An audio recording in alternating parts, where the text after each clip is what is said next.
歡迎嚟到 Archive 以跑會友，我係阿 Yan，今日好開心邀請到全運會香港定向代表恒隊長同埋 Isaac Yuen，不如你哋有介紹下自己先。你好啊，我係恒隊長啦。咁啊，如果喺定向界咧，啲人咧就叫我細兩嘅。咁啊，原因因為喺定向界入邊咧有一位同我同名同姓嘅人，所以咧定向界啲人咧就叫我細兩。跑山啦或者係單車咧，啲人咧就叫我恒隊長啫。Hello，我係Isaac Yuen，咁有啲人叫我石仔啦。咁我就其實跑步主要都係跑長跑為主嘅，以前咁就跑好多越野跑啊、馬拉松啊或者一啲超馬。咁就最近呢2、3年咧先開始接觸定向嘅。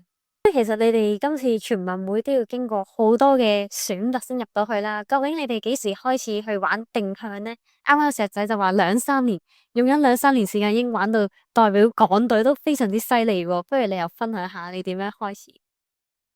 其實就我點解開始就主要因為我個仔嘅，咁就佢大概7歲嗰陣時啦，咁就開始玩定向。咁其實一開始咧都唔係我玩嘅，咁就係我陪佢玩，跟住就發覺原來咧都喺個賽場嗰度喎，咁不如自己都報名落埋場玩啦。咁反正都有一個跑步嘅運動。跟住就慢慢就中意咗定向呢個運動啦。咁就同埋，因為我哋通常都係同我仔仔兩個一齊去玩啦。咁其實都係一啲親子時間啦。咁跟住慢慢就喺個運動裏邊揾到啲樂趣。咁就而家變咗好似一個主項咁。咁恒隊長又幾時開始呢？你以前係踩單車好勁喎，突然間又轉咗去跑山，突然間又轉咗去跑定向嘅。嗱，其實如果翻查翻我細細個啦，其實我係先遠足先嘅，係啦。咁啊80年代啦，我本身係好中意遠足啦。咁爹哋帶我啦，咁喺遠足當中咧就會睇地圖啦。咁啊爹哋就教我睇地圖啊。咁而點解會接觸定向運動咧？因為我爹哋嘅朋友咧都係跑開山意嘅，佢亦係玩定向嘅。咁啊，所以咧係透過香港以前有叫係市政局啦，有啲訓練班啦，即係都係香港野外定向總會所安排嘅訓練班嚟嘅。咁我就一上就上晒啲初中高班啊。咁就畢咗業之後咧就可以90年代開始咧就玩定向運動啦。哦，咁你哋今次去呢個全運會嘅選拔，其實個過程係點樣呢？有冇話要做一啲咩準備去迎接呢一個選拔呢？其實呢個想介紹翻先，咁正式嘅第15屆全運會咧，其實就係11月舉行嘅。咁就今屆就係三地啦，咁就廣東省、澳門同埋香港。咁我哋今次參加呢個咧，就係叫做群眾運動。咁就去一啲咧唔係正規嘅項目，或者即係比較冷門少少嘅運動咧，咁佢就撥入咗一個群眾運動。咁就率先咧就喺5月嗰度舉行一個定向運動嘅，喺茂名市嗰度舉行。咁喺個選拔咧，其實喺2月中嘅時候咧，已經喺香港嗰度舉行咗噶啦。咁嗰次選拔咧，其實就分開2個部分啦。咁就首先上半部分咧，就係一個城市定向，咁喺沙田區嘅，咁大概時限係90分鐘啦。咁就一個奪分式嘅定向嚟嘅。咁就先根據排名啦，咁有啲人就可以入到決賽。咁即係決賽咧，就係一個傳統啲嘅啦，就係一個入林嘅一個中距離定向，跟住再喺嗰度咧就分個排名。咁就頭8名咧，男女子頭8名咧就可以代表香港隊就出戰呢個全運會嘅。咁你嗰陣係以第幾名出戰呢？驚唔驚險？其實都驚險，就唔可以話好驚險。不過咧，其實因為上下半場咧就考驗唔同嘅嘢嘅。咁就有啲人可能上半部城市定向係會出色啲，咁就下半部就比較技術性多啲啦。咁今次咧，其實就恒隊長就第2名去入選啦，咁我哋第3名嘅。咁就根據咗呢個排名咧，咁我哋就係都係出戰團體賽啦。咁佢就係中距離，我就係長距離項目。咁恒隊長你今次呢個選拔對你嚟講容唔容易呢？定係好有挑戰性呢？嗱，咁講翻啦，咁就今次第15屆嘅全運會啦。咁就嗰個點解會有定向項目咧？咁以往我都有參加過全運會啦。咁以往嗰2屆咧都係奧運項目啦。而今屆點解會有定向項目咧？就原因因為係廣東省、香港啦，同埋呢個澳門三地去主辦啦。咁而三地都係有定向嘅代表隊啦。咁所以咧，佢就會出咗呢一個項目出嚟啦。咁所以都係一個好好嘅運動啦。咁我哋而喺選拔當中咧，都係經過香港啦，要有一班應該冇錯都有差唔多100人去做選拔嘅。當日我記得初賽啦，就一個以奪分式考城市定向入到頭30名先可以入到圍啦。而下晝要去到呢個鑽石山嗰邊啦，富山啦，跑一個山嘅中距離嘅項目。而最終咧要選出6位男子啦或者女子啦，先可以入到呢個全運會嘅項目嘅。咁我哋都會遇到一啲問題，就係心理戰啦，即係始終選拔嘛話明，咁你當然係唔可以忽視好多樣嘢啦，即係唔可以太過鬆懈啦，都要認真對待啦。咁個過程都係緊張嘅，咁但係我哋都抱住就係穩打穩紮啦，因為定向運動係會好多啲失誤噶嘛，咁我哋抱住就係穩定冷靜，咁就好僥倖到啦。咁我同阿 Isaac 啦都可以入到頭6啦。咁你哋知道自己成為全運會香港定向代表嘅時候，你哋嘅心情又點咧？同埋喺準備呢個訓練會唔會犧牲咗好多嘅時間啊？各樣嘢。咁就即係喺香港代表隊方面咧，咁彭隊長就經驗就比較多好多啦。咁可能佢都習以為常嘅。咁但係其實我就唔係，我就即係喺呢方面係叫做一個比較新人啦。咁就加上我接觸定向，其實個時間唔係好長。咁其實一開始都有少少懷疑嘅，究竟自己係咪一個好嘅人選啊？咁就自己會有好多壓力嘅，因為始終都係背負香港嗰個名義去參賽啦。咁就其實我哋呢個集訓隊咧，即係定向隊咧，其實入選咗之後咧，都有一個好有系統性嘅訓練嘅。咁我哋其實差唔多用咗1個月嘅時間，咁就包括一啲運動場嘅田徑訓練啦，一個上山嘅一啲cross country 嘅越野跑啦，咁仲有過程中參加一啲比賽啦，定向比賽啦，咁仲有一啲比較真係定向嘅一啲 technical training 啦，咁其實都好多元嘅，咁當中係超過30個鐘嘅訓練時數嘅。咁彭隊長咧喺呢個過程之中，你又覺得點咧？始終即係你之前都參加過幾次嘅全運會啦，今次係你第3次。以前你好後生嘅時候參加過，今次已經係即係去到40幾歲參加呢個全運會喎。喺準備個訓練會唔會話對你嚟講好辛苦咧？嗱，咁就我係冇錯，我已經第3次參加全運會啦。咁而代表香港即係先定向呢個運動咧，我都已經係第2次啦。頭先講翻啦，有 Isaac 啦，咁就喺選拔過程啦，佢都好謙虛，佢肯入到頭6名啦。喺個選拔個過程或者喺我哋嘅集訓呢30小時啦，咁點解會30小時咧？因為我哋準備呢個全運會咧，教練都要俾一個指引我哋啦，要達標就要起碼要時數起碼都要去到30小時，咁先係可以最基本去入到呢個全運會集訓隊嘅成員啦。咁因為訓練當中咧，一定要出席率要足夠嘅，咁我教練咧就俾咗我要27小時至少，咁所以我哋喺個訓練過程咧一定要達標啦。呢個其實係做運動員嗰個紀律啦、操守啦，或者係對於隊友之間啦，對於呢個信任即係你嘅能力啦。其實香港定向集訓隊咧，我都已經係都好清楚佢哋嗰個即係教練啦，或者領隊佢哋個訓練安排啦。而喺個訓練過程咧，其實我都已經好了解啦。咁所以調翻轉我角色咧，係提攜啦啲新嘅隊員啦，好似 Isaac 啦，或者係啲少年啦，或者青年啦，咁啲隊員咧比較young啲啦，咁我都會同佢哋做啲培訓啦，或者係做啲經驗分享啦。咁我角色今次全運會係呢個角色為主咯。即係既係一個運動員，但係又係一個老前輩咁樣去提攜啲新人咁樣啦。咁你哋喺比賽嘅時候有冇遇到好深刻嘅事情咧？始終呢一個係一個團體比賽啦。咁我知道定向一定要每一個 point 都要拎齊分，如果唔係就有機會全隊就會俾人 DQ 咗咯。不如你哋有分享下。咁就其實我哋今次呢個定向運動啦，咁我哋香港有參賽，主要係2個項目。一個咧就係一個接力賽，三人接力嚟嘅。咁另外一個咧就係團體賽。咁接力賽個方式就係一個中距離嘅定向啦。咁每人跑一棒，咁就加埋一個總時間啦。咁呢個就喺第一日嗰度完成嘅。咁我哋同行隊長參加嗰個都係團體賽，咁就只係之後嗰3日咧，分3日去做嘅。咁就會有一個中距離啦，一個短距離同埋一個長距離嘅。咁嗰個難度就係咧，其實我哋要喺每一日裏邊咧都要有一個有效嘅成績，咁先會有一個有利啲嘅排名嘅，咁否則就會排到好後啦。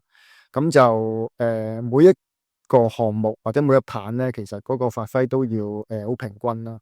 咁就因為如果你個排名記得太低，或者你係當中有啲咩失誤咧，成績無效咧，咁就會好影響咧全隊嘅成績嘅。咁所以其實我哋一班人咧，其實都係以穩陣為主先，即係第一個目標咧就係一個有效成績。咁之後咧再睇下對手係點樣啊，當時嘅情況係點樣啊，再盡量調整自己嘅發揮啦。今次咧呢個定向項目啦，咁啊頭先 Isaac 咧都講咗啦，分咗2大個項目啦，就係接力賽啦，咁同埋團體賽嘅。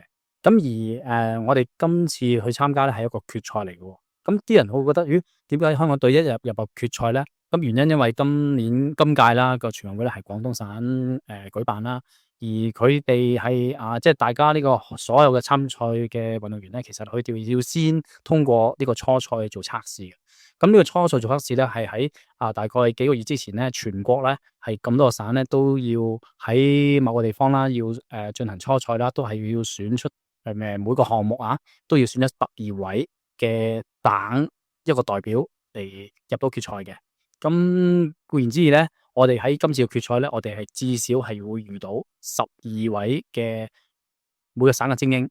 咁而我哋香港咧就派一個啦，咁就澳門就派一個啦，廣東省咧就派一個啦。咁所以場上嘅加埋咧，其實係有特備5人，全部都係每個省或者每個市或者每個區嘅精英嚟嘅。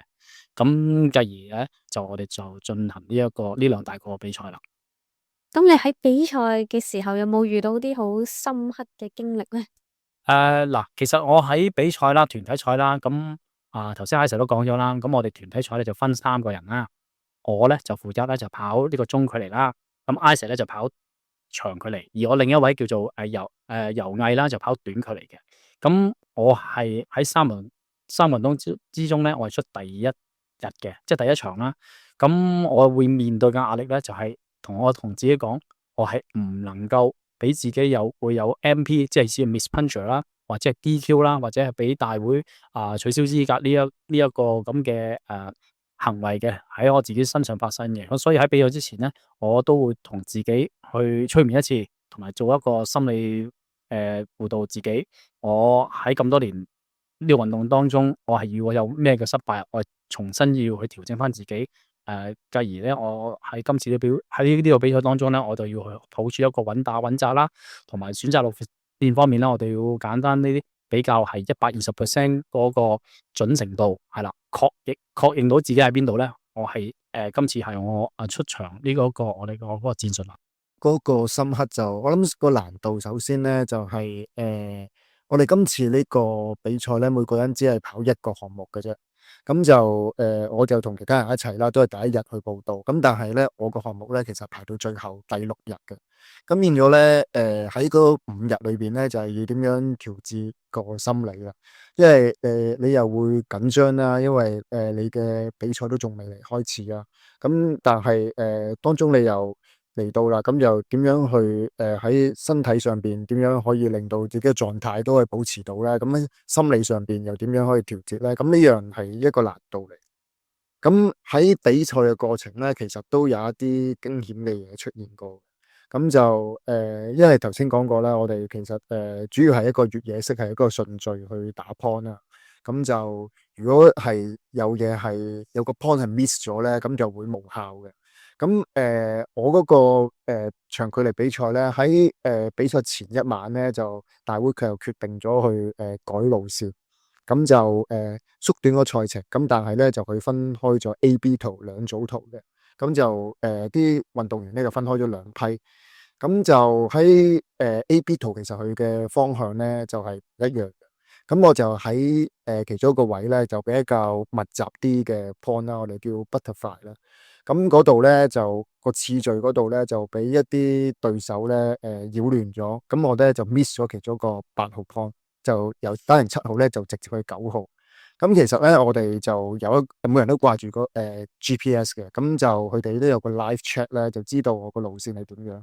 咁當時咧，其實成隊人咧都好震驚啊，就竟然 miss 咗，咁點算咧？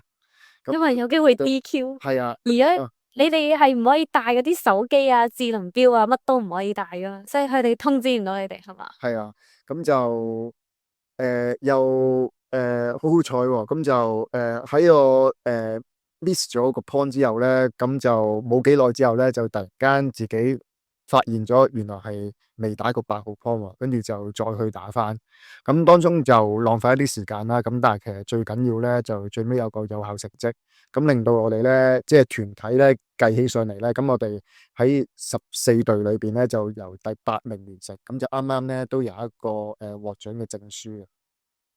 好精彩喎！即係雖然你第一次參加啦，其實我諗你喺等嗰幾日比賽，其實瞓覺都一定唔係好瞓到啦，係嘛？咁但係又要比賽，但係咧仲要 miss 咗個 point 之中咧，你又突然間又知道自己即係仲好清醒，去翻打翻個卡，真係好勁。我就作為過來人啦，咁我個人認為啦，咁啊 Isaac 咧就唔係好彩嘅。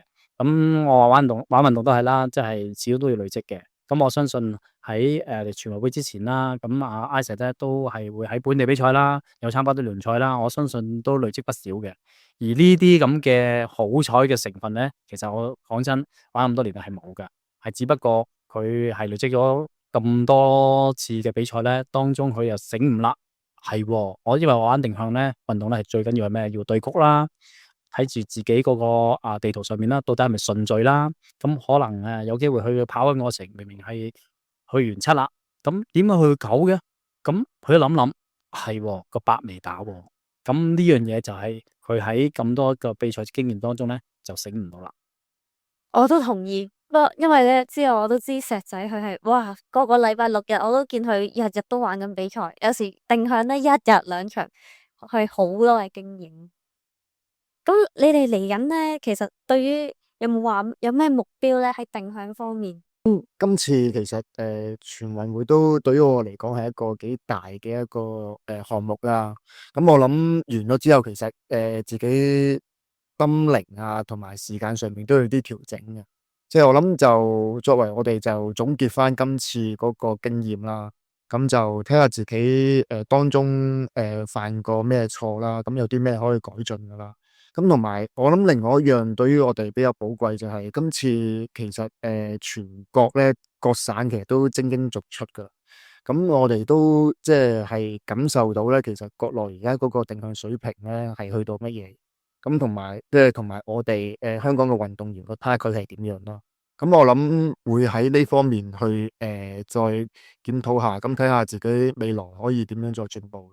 同埋咧，我就係啦，經歷過即係呢個全運會啦嘅定向項目啦。咁對於我嚟講係一個體驗啦，因為始終我之前係單車運動員啦，但係定向嚟講啦，參加全運會咧都大開眼界㗎，因為見到全國所有嘅精英啦進出啦。咁而我哋香港都不即係我哋都唔係太差嘅。咁但係經過呢個全運會喺處鬥當中咧，咁見到佢哋嗰個實力啦，都唔係真係普通㗎。例如佢好似短距離啦，咁佢哋最快嗰個咧係平均3分40秒1K 嘅速度跑埋上落山，睇埋地圖轉向諗埋。咁你諗下，如果佢唔睇地圖，其實佢分咗係3分零1K 嘅。咁所以定向嗰個呢個速度咧，或者係喺跑步人啦，或者越野跑個人嚟講啦，佢覺得好似唔好慢啫。但係當中如果你真係去有興趣玩呢個運動咧，唔係咁簡單嘅。所以係一個好好玩嘅運動嚟。我都見呢幾年越嚟越多路跑或者越野跑嘅人都會玩埋定向啦。咁如果有啲類似嘅跑手都好想開始玩定向喎，你哋又有咩意見或者推介俾佢哋咧？其實就香港嗰個定向運動咧，喺亞洲上邊其實都係一個先驅嘅地位嚟嘅，咁係其中一個最早有定向嘅地方。咁甚至喺亞洲上面嘅水平咧，其實都係前列嘅。咁如果你話入門的話咧，就都有好多定向嘅屬會，咁佢定期會舉辦一啲比賽嘅。咁譬如一啲公園定向或者我哋叫做短距離定向啦，就係一個比較容易入門啲嘅項目啦。咁如果真係再想挑戰自己嘅，咁可以試下玩一啲中距離啦。咁呢啲多數就係總會上邊我哋有啲排名聯賽咧，咁就定期都會舉辦。有興趣玩定向嘅朋友啦，咁啊分咗兩大類啦。咁頭先 Isaac 都講啦，短距離咧就通常都係跑公園啦，或者係跑啲街啦，或者屋村啦，咁呢啲比賽嘅。如果係想透過或者我哋簡單啲啦，就香港啦，就係中國香港定向總會啦。咁佢個網頁裏邊咧都好多，有提供咗好多個訓練班啦，有唔同嘅年齡層啦，細到係6歲啦，大到係可以去到50-60歲都有噶。咁如果想玩山嘅，咁都係頭先透過總會啦，又或者係想唔用錢嘅，咁其實你可以去翻漁農署咧，佢哋咧其實喺我哋香港咧好多郊野公園咧又叫定向徑嘅，咁其實好多啲水塘啊或者郊野公園咧，佢都去遊客中心啦，都有一張免費嘅地圖啦，去可以揾啲標高，即係呢啲木柱啦，都係有個標誌啊，都可以去體驗下嘅。哇，好多謝今日兩位嘅分享啦！咁如果你哋想知道更多嘅資訊，咁就到時喺 comment 嗰度留言啦。咁就多謝你哋嚟啦，拜拜。好，非常晒，拜拜。